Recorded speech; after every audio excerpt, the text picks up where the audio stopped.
Victory is when we take over the land, declare sovereignty, and we settle the land. Israel is considering threatening Hamas that for every hostage harmed, a part of the Gaza Strip will be annexed.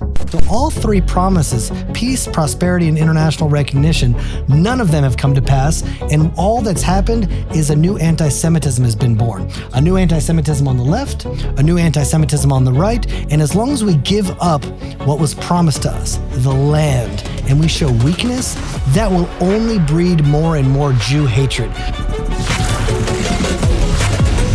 Welcome to the Israel Guys and the Land of Israel Network, where we believe that in a world of anti-Israel propaganda and Jew hatred, you should have a direct connection to the land and people of Israel. I'm Luke Hilton, here with Joshua Waller, Rabbi Jeremy Gimpel, and unfortunately, Ari Abramowitz is not here with us today, so we definitely will miss him. I hope to have him back next week. Guys, is the Middle East falling apart?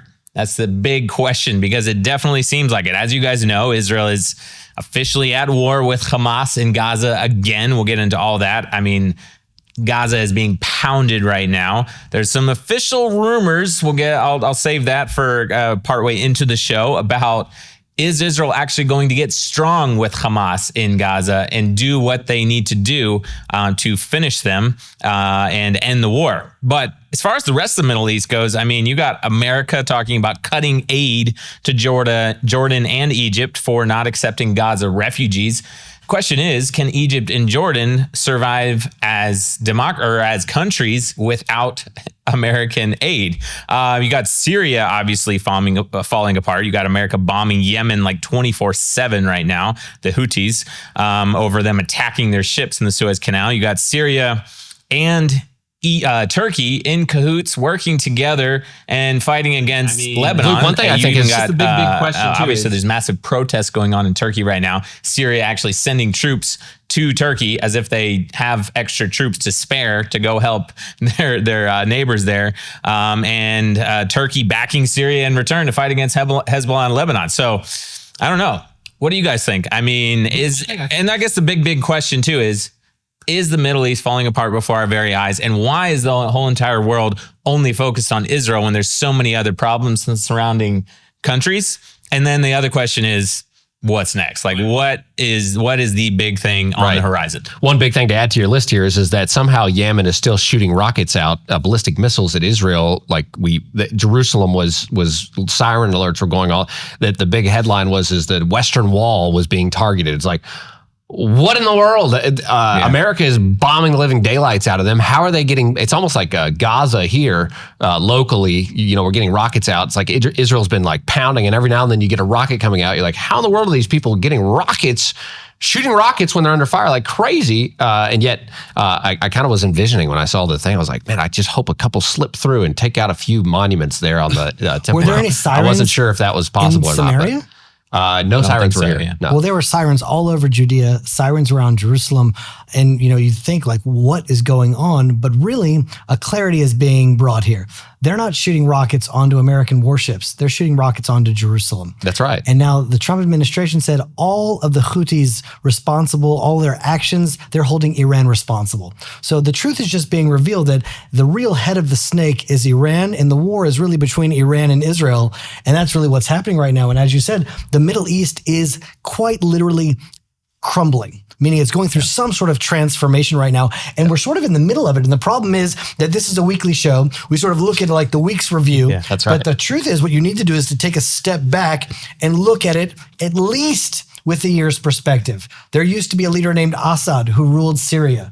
He's gone. There used to be Nasrallah. He was in charge of the Hezbollah in Lebanon. He's gone. Now Syria and Lebanon are warring with each other. And for me, it's like, pass the popcorn. I wish both sides the best of luck. I just like the enemies of Israel are fighting each other instead of fighting us. Right. Turkey is right now has hundreds of thousands of people. Have you seen the videos? Unreal. Of the protests? Yeah. Hundreds of thousands of people. The mayor of Istanbul was seen as sort of a political rival to the head of Turkey right now, Erdogan, and he pretty much just took him out.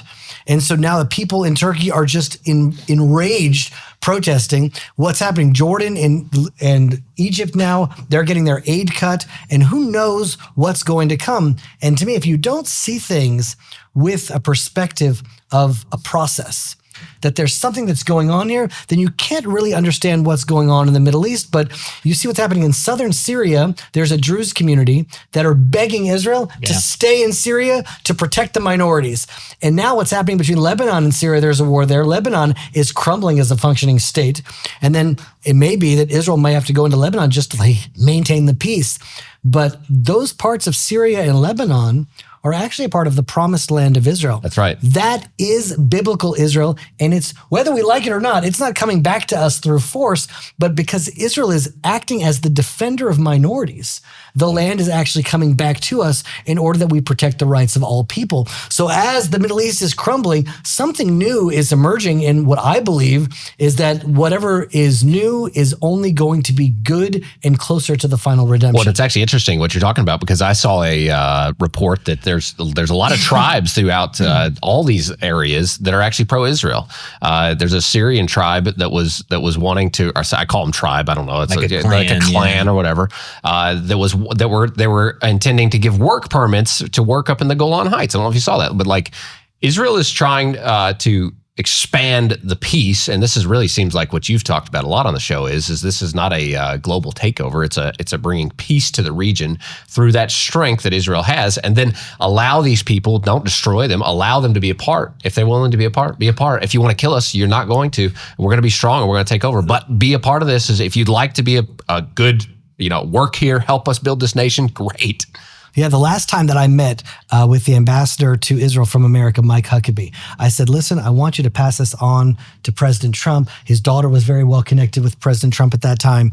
And I said, I have a land for peace plan. He's like, land for peace plan? Like, you're in the deepest settlement in Judea. What are you talking about? I'm like, I would like the Arabs of the region to give us back our land, and we'll bring peace and prosperity, law and order to all of them. As soon as the Jews left Gaza became what it is today. Yeah. When the Jews are around, we actually bring stability, peace, and prosperity. So the real land for peace plan is bring us back our land, and then a new era of peace and prosperity will reign. And so now Mike Huckabee, his nomination is continuously being delayed. Yeah, I've seen that. And now there really is a call to action now, because it is the left-wing, progressive, woke that are trying to kind of like sticks in the wheels to not allow him to be the ambassador to America, because we've never had such a God-fearing believer ever in such a position of power in Israel. Well, interesting that as the ambassador to Israel, that's getting held up too, because I mean, you would think that like the Secretary of State, Pete Hegseth, the FBI director, and these other key positions would also have been seriously held up. They've all been confirmed, and you got the ambassador to Israel, which I would assume the Senate has a lot of ambassador positions to confirm, because they're appointing ambassadors to countries all over the world. Israel is the one that's like the focal point. Well, there really is a call to action now for people to reach out to their local senators and say, listen, we voted in the Trump administration.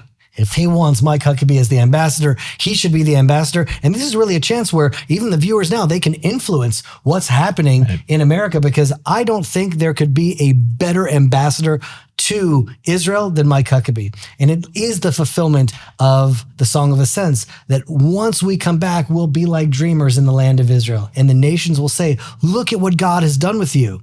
And then it says, wow, look at what God has done with us. Right. And that is his role.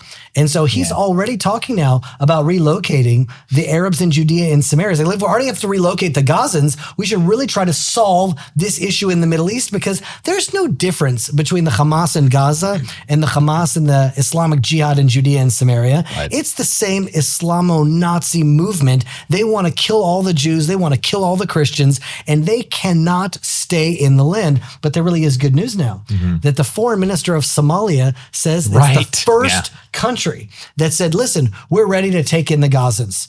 And it's like, wow, that's like a step in the right direction. And the reason why I like Somalia so much is that it's far away from us.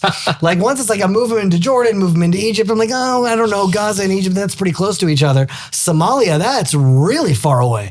Like, excellent step in the right direction. The second one was the Ukraine. There's talks now about moving a workforce to rebuild Ukraine, maybe to fight with Ukraine, to do something in the Ukraine. That's nice. That's a good distance. I love that idea. But something's changing, and something's going to have to shift. And I'll tell you, here's my opinion about, I always say, sovereignty and settlement. Yeah, That's really winning the war. that's right. There is no winning without that. That's why in the 6-Day War, we won because we reclaimed Jerusalem. We reclaimed the Golan Heights. We started building. We started settling. Even if we destroy the Hamas infrastructure, that's not real victory. Victory is when we take over the land, declare sovereignty, and we settle the land.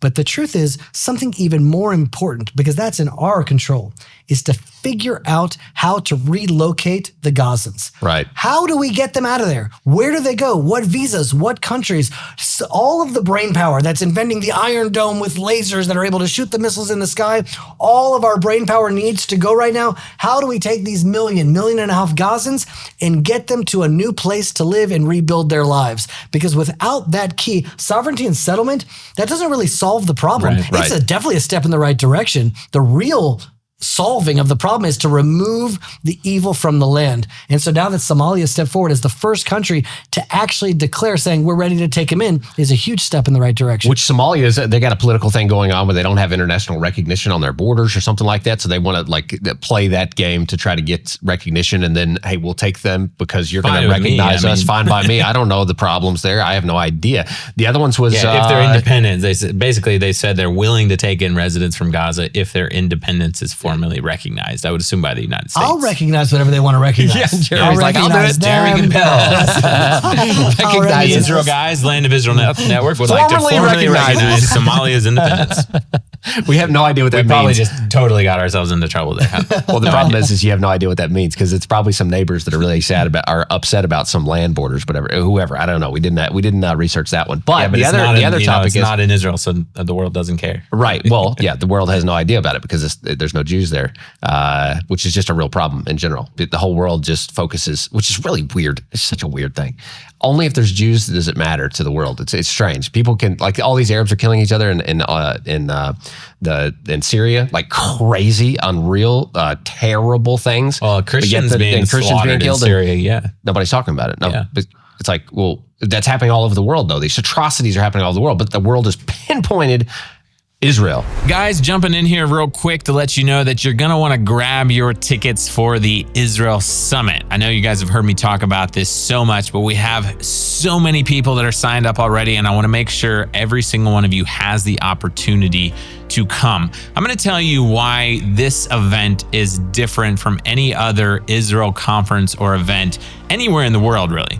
You know, most conferences, they bring in a lot of politicians and a lot of leaders, and they have like so many speakers, and they're all crammed in, and it's just one session and speaker after another.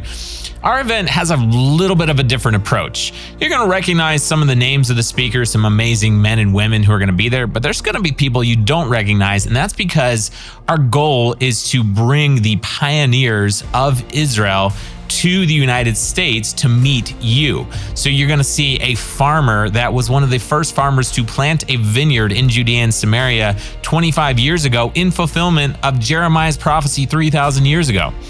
You're going to meet the heroes who have founded farms in Jewish communities and are rebuilding the ancient ruins in Israel's biblical heartland. People have started settlements, defended Israel, IDF soldiers. These are the guys that we're bringing to the Israel Summit to introduce them to you. In addition to that, we have amazing music. We have you guys know the Israel Guys Productions. We have amazing cutting edge films. We have exclusive videos. We're going to premiere at the Israel Summit. We're talking about next level production, next level speakers, and videos and media and music. It's going to be such an amazing inspiration. We're not talking about a dry, boring conference with speaker after speaker after speaker. We're talking about dynamic, exciting, inspirational, educational. You guys are going to come away so empowered to stand up with Israel. You guys need to come. June 9th through 11th, Dallas, Texas. You don't want to miss it. We'll put the link in the description below. You want to get your tickets today. America is pounding the Houthis in Yemen. Yeah. No one really knows. It's kind of like vague numbers that are coming out about what's going on. As soon as Israel re-engaged with Gaza, it's like every day there's immediate statistics. Everyone knows exactly what's happening and when. And, you know, imagine that the world is telling the families of the kidnapped hostages, stop fighting for them. It's so evil. And that's really what Israel is all about. Yeah. It is the battleground between good and evil and between right and wrong. And the fact that the world is coming out so harshly against Israel, telling us, yeah, you got family members that are kidnapped, just let them rot in hell. That is absolute evil, and Israel can't stand for it. And so we are literally not just the voice of truth, but our actions are expressing the truth, that we need to fight for what's right and what's good and what's true. And it doesn't matter who comes against us. We're going to do what's right. Right. Talking about moving Gazans out, Syria is also being talked about moving Gazans to Syria. You don't like that as much, Jeremy, because it's a little close to home. Too close. Meaning it's just on the northern border. But who knows? I mean, they're technically they'd fit in probably better with the local Arab tribal regime. What would happen there seems a little bit brutal, and probably in games probably not so nice. But at least they would fit. That would be their society would fit well probably within that. Well, there's so many Arab societies that they could fit wonderfully with. Meaning, when you think about how huge the Middle East is, how big there's so much land. Do they have to be like inside our land on our borders? I don't know. I would much rather find solutions that are like far off in Qatar, far off away from us. The fact is, I just had this thought. Tell me if I'm wrong, but aren't these people, I mean, really, the world does not know this, but these people, they're talking about they're going to be misplacing, or taking them and moving them somewhere else. Their world moved these people here to start with. Of course. So this is not Israel's prop. This was an Arab proxy war. Everybody sent the misfits and these people and tried to this was their long-term attack plan against Israel to delegitimize and to take over land. It was a very land grab mentality. And a lot of the Arabs moved here because they knew that a life in Israel, even in Gaza or Judea and Samaria, would be much better than wherever they came from. Wherever the Gazans were, they caused chaos and havoc. And the strategy was, all right, well, let's take these chaotic people and put them right inside Israel. And that's exactly what's happening. Now we're dealing with it up until today. But that's why we have to get them out of here. But a little bit of pushback. Are they Gazans then? They're only Gazans because they're there now. I mean, if I moved to Texas, I can start calling myself a Texan, even though I'm from Judea. You might get comments on that one. I don't know. Exactly. Yeah, right. But literally, these are called Arabs. They're from Arabia. They're from Arabia, or they're from Egypt, or they're from Egypt, Syria, Lebanon, Jordan. Yeah. They are none of them. I talked to even a local Arab around here. He said you're really hard pressed to find somebody more than 3 generations, which is a pretty go back 3 generations. What was going on here? That was the rebirth of the nation of Israel. House, right, of course. The multi-billionaire's house just across, a mile from here as the crow flies, or less, who was educated in Texas, and his name literally means like the Egyptian. Like he literally came from Egypt, Right. And his nephew is the one building the multi-billion-dollar city of Rawabi, here. And both of those, that's right here in Judea and Samaria. It's like a classic example. Right. For sure. We should talk about what's happening in Gaza, the update with the war. Obviously, everybody knows Israel is was that actually a surprise attack? It was actually a surprise attack on Gaza. They weren't aware of what was going on, from what I understand. I think so, because there wasn't really anything in the news ahead of time. Well, what happened was that Israel coordinated the strike with America. Right. But usually what would happen is the Biden administration would stab Israel in the back and let the Gazans know and let them prepare. And now, because America literally is wind in our sails, has our back, they simply told America, and America didn't tell our enemies, and we were able to somewhat surprise them. But it's not that we did a proactive attack. We said, release our hostages or else.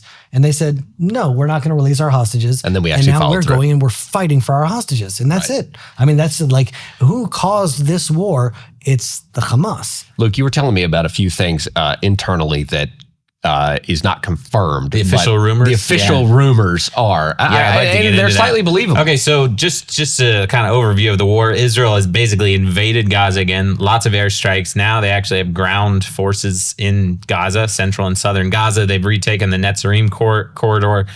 Jeremy, you were talking about how the ridiculousness of the fact that the IDF has had to retake the Netzarim Corridor when they had it just a couple of months ago. When I first served in the army, my first location was on the Netzarim Corridor. And that is the line that divides northern Gaza and southern Gaza. So we've now pretty much retaken northern Gaza. The northern Gazans now are sort of moving back south. And I have a nephew that is literally right there right now. He just went back into the army last Monday, and he went in a little bit sad. And that's not the right way to go into battle. Just kind of like, really? Am I have to go back into Gaza? We already did this. Yeah, how many times? Because you're saying you were part of serving in the Netzarim Corridor. The IDF 2 months ago held the Netzarim Corridor. Now they're taking it back again. What number is this where they've had to retake Gaza again? You know? That's what I really want to go to the depths of. Land for peace. That's really where this whole thing started. Yeah. We said we will give up Gaza, create a semi-Palestinian state with total autonomy. They have a border with Egypt. They can build Singapore in the Middle East. And we were promised 3 things. We were promised 1, peace and prosperity. 2, we were promised international recognition. And the 3rd thing that we were promised was, peace and prosperity. Peace, prosperity, international recognition. Yeah. Well, peace, I don't think we've ever been farther away from peace in Gaza than we are right now. They're literally at war with Gaza. Prosperity, Israel's taxes are only going up now because this war is costing us more than an arm and a leg. 168 billion shekels, I guess. It's something beyond. Like that. Israel has never been in such a financial, stressful reality on its security side, at least. And international recognition, Spain just came out saying, the hostages, forget about them. It's illegal for Israel to go to war. Israel is committing genocide, and the international recognition has eluded us, let's say. So all 3 promises, peace, prosperity, and international recognition, none of them have come to pass. Right. And all that's happened is a new anti-Semitism has been born. That's right. A new anti-Semitism on the left, a new anti-Semitism on the right. And as long as we give up what was promised to us, the land, and we show weakness, that will only breed more and more Jew hatred. Jew hatred comes from Jew weakness. If we are strong, if we actually just stay true to our calling and to our promise, Jew hatred will go away. But we are bringing it upon ourselves, no question. We're in Netzarim once again, and it looks like there are a lot of booby traps on the way, but Israel is not going to lose this war in Gaza. We're going to win. It's just unbelievable how many times we have to win. Right. So IDF is basically, they're in Gaza. They're in the Netzarim Corridor. They stationed the Golani Brigade along the southern Gaza border. They're pounding Rafah, which is the southernmost city in Gaza. Wait, did you say that it looked like there was going to be they were planning another October 7th attack on Israel? Did we say that? You're right. No, actually, I don't think we talked about that. No, but that was why there was intelligence that said they were planning another major attack. They've been like, how in the world? Well, how is the question? Yeah. How? But they had rebuilt enough that they were planning attack. Did you hear about that? I did hear about that. Well, the ceasefire gave them time to reorganize and regroup. I heard they had missiles again, locked under tunnels, ready to go. Okay, this is from Aleph on X. They said, during the ceasefire, the Al-Qassam brigades worked to extract tools and equipment located in tunnels and manufacturing sites in Gaza, and was counting on a continued ceasefire to resume manufacturing rockets and explosives.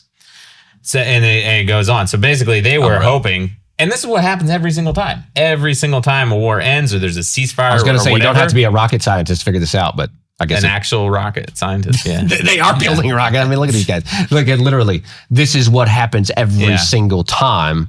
It's kind of a no-brainer. You give these guys space, they're going to build bombs to blow things up, and that's exactly what they've done again. It shows you how powerful the spiritual force of this jihadic Islam is, that if you take a child from when they're young and early and you indoctrinate them, kill the Jew, kill the Christian, kill the infidel, that's your purpose. That's glory to God. That's where you're going to get your olam haba. That's how you're going to get the next world. You're going to get money and you're going to get women and you're going to get this. This world is to die for. Die, kill. Then what they become is like the ghosts in Pac-Man. The ghosts in Pac-Man are programmed to just chase after Pac-Man and try to kill him. No matter what we do, this enemy will never stop. We give them a ceasefire, they'll just use that ceasefire to rebuild and regain and reorganize. And missiles and rockets, that's not needed for an October 7th. What's needed is trucks and kidnappings. Right. And that's all that they need. And we've proven how fruitful the kidnappings are in Israel. Yeah, only did exactly what they expected Israel to do, which worked. Unfortunately, I even heard that they put explosives on the border fence again. I literally heard that not? there were actually explosives again, just like the first round in October 7th when that's how they got through. They blew the fence up. I heard that they had actually attached explosives again on the fence. Like there was that level of organized attack within that short period. What was it? A few months of ceasefire. Well, they were able to rebuild that much. Like that's just insane to me. It's just so hard for us to wrap our minds around because what do we want? People that believe in the Bible, we want to get married. We want to have children. We want to be a blessing. And there is a force in the world. All they want to do is die. All they want to do is kill. So yeah, they'll as soon as they have a little bit of time, let's blow up the fence and let's die in our attempt to kill more Jews. That's actually what they want. That's their desire. And it's so hard for us to wrap our mind around such a demonic society. But that's why we actually have the Bible. Right. The Bible gives us a vision of what it was like, meaning there was a god named Molech. And the worship was take your child and sacrifice your own children to their god named Molech. There is no difference today between sacrificing their god to Molech and sacrificing their children to Allah. We're dealing with the same type of evil. And that evil, we're told, get them out of this land or no light will ever come from Zion. We can't coexist with such a dark demonic force. And over again, how much proof do we need? Yeah. We cannot coexist with such evil. Does that go along with the rumors here? Yeah, I was about to get into official rumors, except I was going to say one more thing. One more thing. We're holding everybody out on this. And the other thing that happened with Hamas, and I saw this too, is that Hamas disappeared as soon as the war started. Yeah, where'd all those uniforms go? That, during the ceasefire, you saw these parades and you saw uniforms and pretty well-armed militias, right? And the flags and the headbands and the, everything. The war started again. All of that disappeared. You don't see any soldiers, which goes along with, we interviewed an IDF soldier recently, and he said the same thing. He said if he was a D9 commander in Gaza, he said they would be like chasing Hamas terrorists. They would disappear into a house, and a little while later, civilians would appear. Basically, Hamas does not fight. They're not like a normal army. They're not an army. They're just guerrilla terrorists who will do anything and everything they need to blend in with civilians, to get children killed, to use women and children as human shields. Same thing happening again. They felt very bold and confident as long as there was a ceasefire in place. But as soon as it ended, they all the uniforms and disappeared again. And now it's just civilians. Everybody's turned into civilians again. Well, the way to fight is to fight like looking like a civilian. When they're just parading the BBOS children because there's a ceasefire, they'll do that in their full gear and their glory and their green bandanas. And that is a challenge that Israel cannot really deal with. Trump gave us huge new bombs. And that's pretty much the green light to say, like, evacuate who needs to evacuate and just demolish Gaza. Just put an end to that society. Like, go biblical on them. Just wipe them out.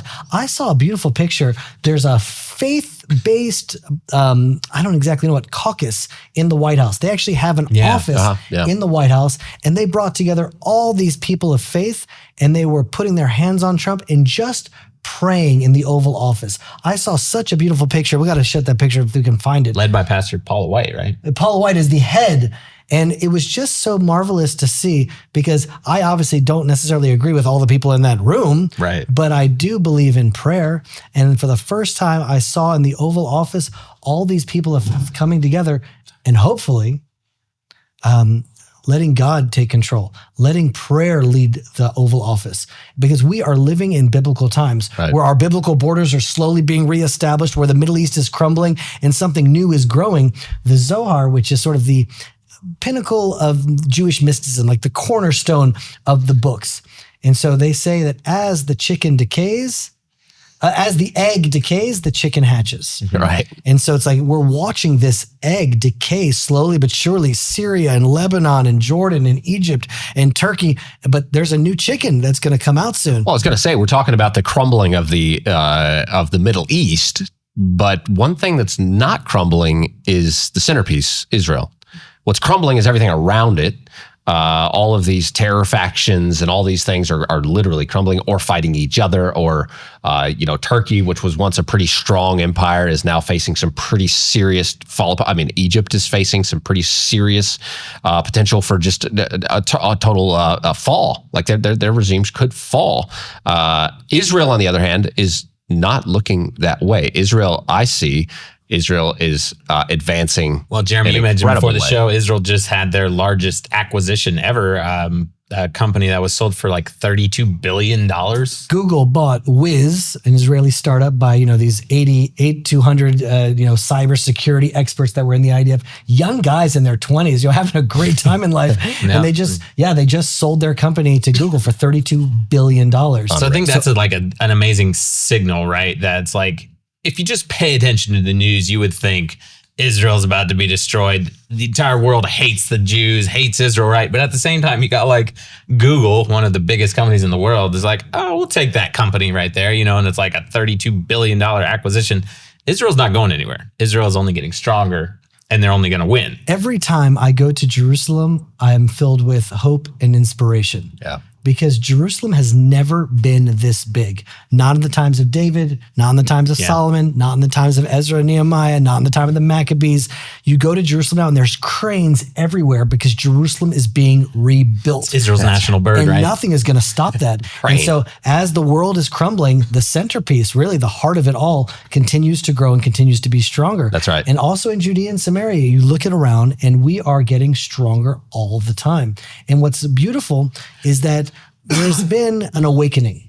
We now realize, the two-state solution, that is old news. No one is thinking about now turning Judea and Samaria into a new Gaza to hand over to the Hamas or the Jihad or the PLO or any of these other terror organizations. So there's a shift that's happening not only with the crumbling of the countries around us, but there's a crumbling of bad ideas, of falsehoods, and a new truth is emerging. And that's really hopeful. Right. Luke, for goodness sakes, what's up with the rumors? Official rumors, I like rumors. I think the first one is probably more official than the second one, but maybe some of the audience could weigh in too with their what they've seen. So Amit Siegel, and Jeremy, you can correct me if I'm wrong. I think he's a very well-respected, conservative journalist of the most well-respected. He went on Israeli television and said that Israel is considering threatening Hamas that for every hostage harmed, a part of the Gaza Strip will be annexed. And I think this is probably the biggest question with Israel resuming the war against Hamas, right? Is what about the hostages? Is Hamas just going to execute the hostages? So obviously Israel has not thought about this. Obviously this is part of their war strategy, and they have a strategy. So according to Amit Siegel, they are threatening Hamas that if they harm hostages, a part of the Gaza Strip will be annexed and be returned to Israel.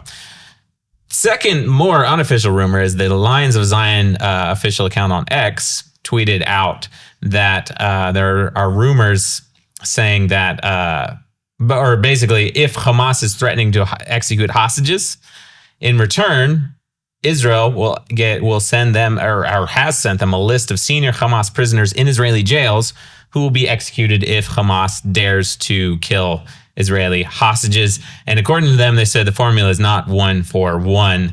The games are over, and they said Bibi started speaking Arabic. So hopefully the exchange would be the same as it was when they got hostages out. Right. Well, and Marco Rubio, Secretary of State, talked about this. Right. Talking about just the ridiculousness of that. There's one Israeli hostage release for 60 Hamas terrorists, right? Just how crazy that is. Right. And literally, like you're saying, Jeremy, if Israel would start speaking strongly and saying, nope, you execute one Israeli hostage, we're going to execute 30 senior Hamas terrorists who are sitting in Israeli jails.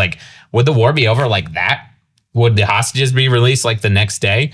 Who knows, obviously, but I guess that's the big question. What needs to happen? Right. What is taking us so long? Right. What's taking us so long? Why are there any Hamas terrorists alive in Israeli prisons?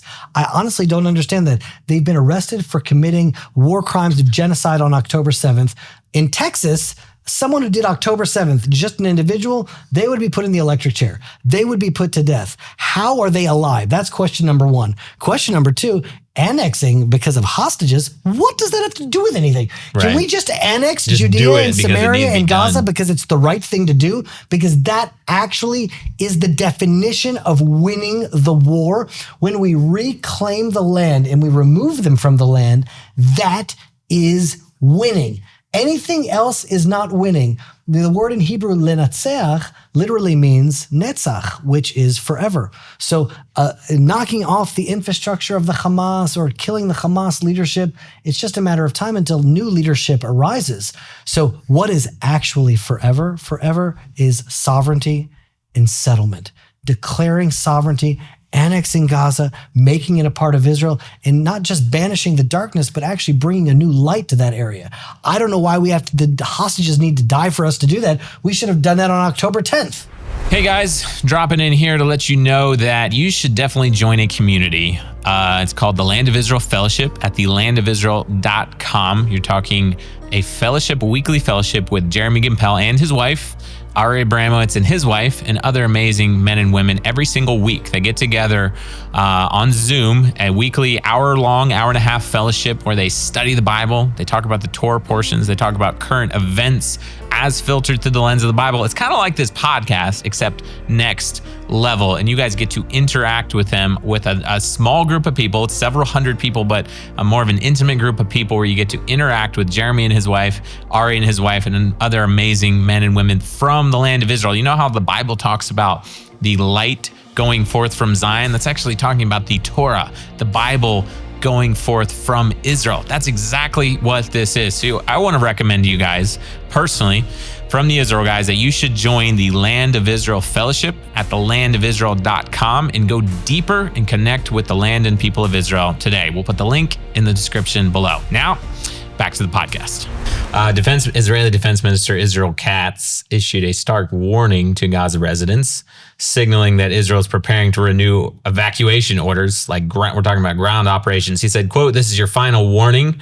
And he's referencing Yahya Sinwar and his brother Mohammed Sinwar.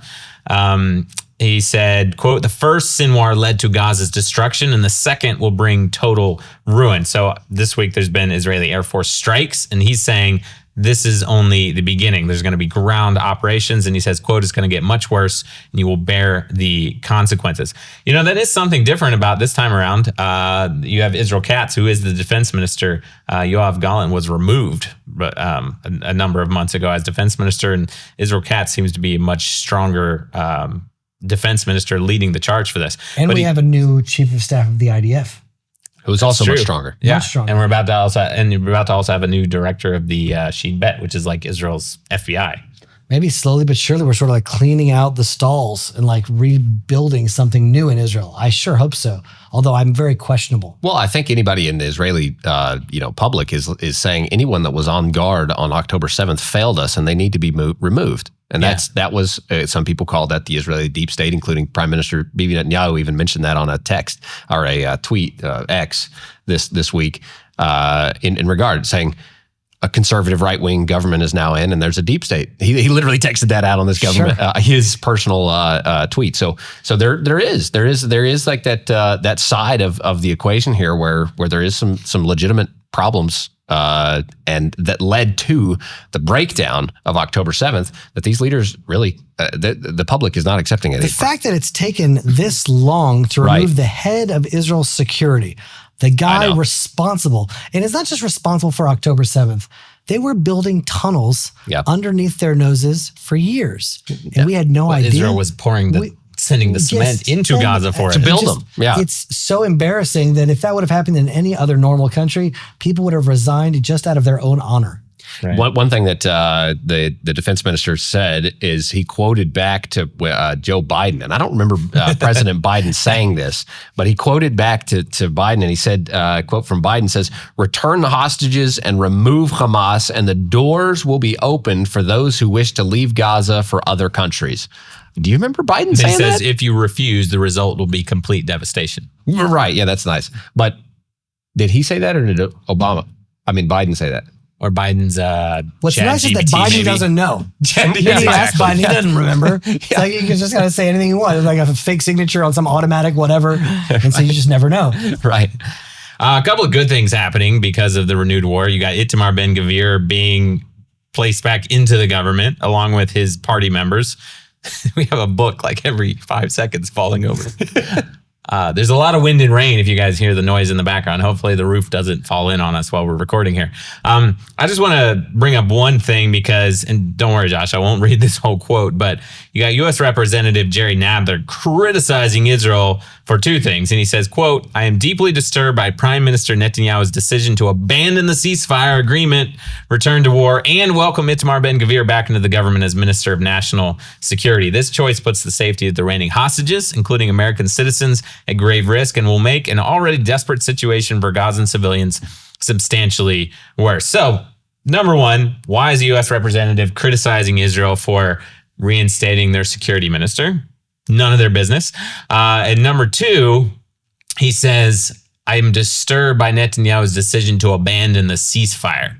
Like what ceasefire? The ceasefire, the one they agreed to, is over. It was like 6 weeks or whatever. They exchanged, released hostages. Israel released terrorists from prisons.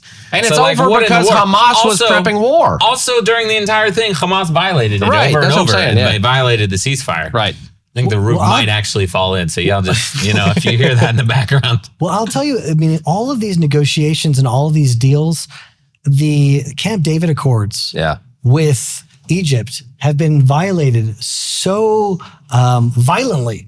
I mean, Egypt now has more military presence in the Sinai, which is just an absolute destruction of the Camp David Accords. And so this ceasefire, of course, immediately Hamas, what is it? When we gave over the Sinai to Egypt, I think the quote was, Israel got a piece of paper and we got all of Sinai. And Right. that's how they see it. Right. It's an agreement that they don't need to keep. It's just whatever they need to do for that moment and in that way. But tell me a little bit more about this representative. What is his job in the administration? Because he's really coming out against President Trump as well, because everything that Israel does right now is being coordinated with them in the American administration. Yeah, approved by Trump. And I mean, they have the full backing. So, I think it's just a ridiculous, out of touch reality and shows the massive divide between the right and the left. And also just like common sense, like to think Israel's abandoning a ceasefire and they're, endangering the hostages. Like the hostages were not in danger before. And like it was working, like Israel bent over backwards. They agreed to Trump's envoy, what's his name, Steve Witkoff. They agreed to the agreement that he came up with, and they presented to Israel and Hamas. Israel said, "Great, we agreed to it." And what happened? Hamas absolutely did not agree to it, and everything fell apart, right? So there was no agreement, there was no ceasefire, and Israel said, "You don't release the hostages, we're going to pound you again." And now we're invading Gaza until the war's over. And they've also said, at any point you can release the hostages and you can surrender, and the war will be over tomorrow. Well, what I like about what's happening in a few different scenarios is things are going to the heart of the matter.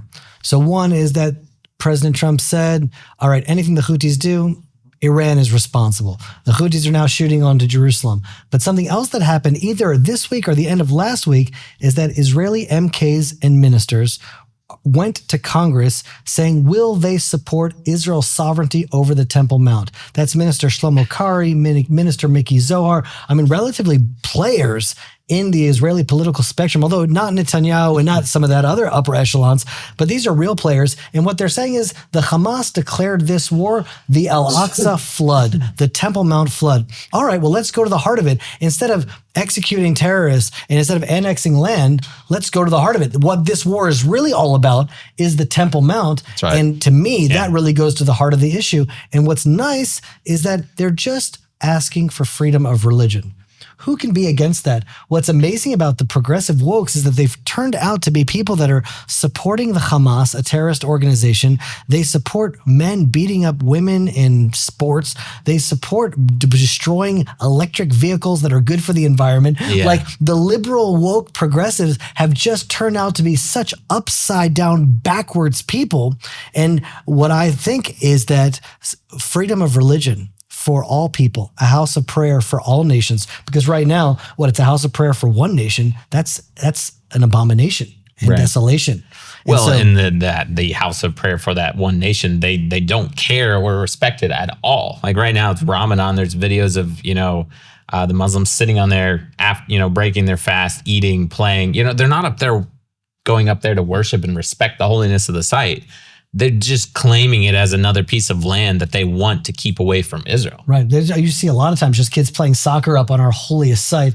It's really unbelievable. And I think really that's what this is all about. The only thing in the world that you can open up the Bible, read, look at in the world, point your finger at it and say, the Bible is true, God is real, is what's happening here in the land of Israel. That's right. That's it. Everything else is theology. Everything else is a belief. Everything else is something up there, up high in the sky. The only real witness that the Bible is true, that God is real, that we're on a process toward redemption is Israel. And so we see this like the battle between good and evil and truth and lies. And that's why we're considered to be a light to the nations. And then what is the opposite of light? It's darkness. What's the opposite of truth? Falsehood. We are literally right now at war with darkness. Right. And that's what this is about. And that's why the Temple Mount is so important. As long as there's not freedom of religion and Jerusalem is not a house of prayer for any and all nations. It doesn't matter where they came from. In Solomon's time, it's not like there weren't idolaters then.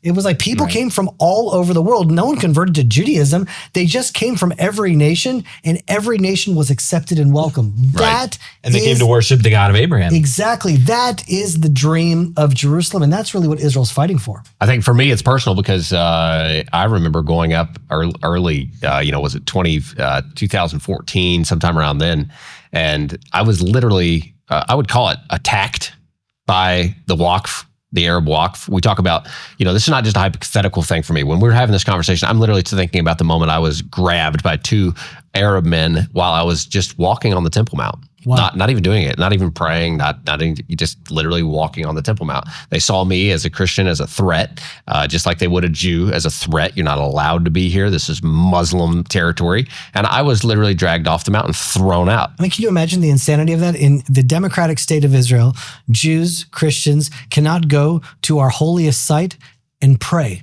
Right. I can go anywhere I want in Nazi Germany, into any church, into any Catholic area, and I can pray and do whatever I want, anywhere I want.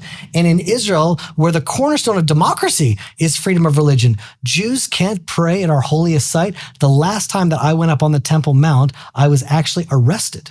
You were. I was arrested because at that time, the Arabs boycotted the Temple Mount because they had put up metal detectors to make sure that there wouldn't be any more terror attacks on the Temple Mount. And Arabs said, all right, we're boycotting the Temple Mount. And I said, finally, a boycott that we can get behind. They're boycotting Israel in the right way now. Excellent. So I'm going to go up there. Now there's no one to offend. There's no one to upset. I'll be able to finally pray. And there I went, prayed. I started to bow down. And immediately a Jewish police came and arrested me because they said, listen, this is the status quo. This is what needs to be done. But I want you to know, because of Minister Itamar Ben-Gvir, that's actually starting to change now. Yeah. Which so many people hate him, and I still can't figure it out. I love the fact that he's a strong Jew that is patriotic to his people. He believes in the land of Israel. He believes in the Jewish people. Believes in the God of Abraham. And that's just honestly, for everybody that hates him, I would just say he would be a great Texan as well. Can we just say that? For all the strong, patriotic Israeli. Texas. There's a lot of Christians that have misinformation about him as well. Obviously he doesn't know a lot about Christians, and that's just not a thing. It's not one of his main things. His main thing is, let's just say he's not part of his job as an Israeli minister in the government is not for security. It's to develop the land of Israel, to protect the land of Israel, to build up the Jewish nation. So he's not in charge of tourism. One of his goals is not working with Christians. No, but people frame him as somebody that's no, his job is security. He's doing an amazing job at it. He's a strong Jew. He's a very Texas-minded Jew of get off my land. If you want to hurt me or harm my people, get off. And so I just say that out there because he was just welcomed back into the government. A lot of people are like, oh no. I'm like, oh yes, amazing. We have more strong Jews. There's a lot of people, and there's a lot of reason to. I mean, a lot of people, I'm not in the nitty gritty sense, a lot of Jews are like, he's not necessarily a politician, whatever. That's fine. I'm just saying in general, I love it when Jews stand up on their own 2 feet and say, this is our land. We're going to be strong. We're going to be like a Texan and we're going to just say, this is the way it is. Well, his party is actually called Otzma Yehudit, which Right. is Jewish power. And that's exactly what we were talking about before. When there's Jewish weakness, that's what breeds evil. That's what breeds anti-Semitism. That's what breeds Jewish hatred. And he's saying the only solution now is Jewish power and strength. And that's also why God is referred to as Hashem Tzvaot, as the master of legions, the master of the legions of the armies of Israel. Because when Israel wins in wars, the world respects us. All the world respects us. After 1967, when we reclaimed, imagine in 6 days, this war has been now more than a year and a half.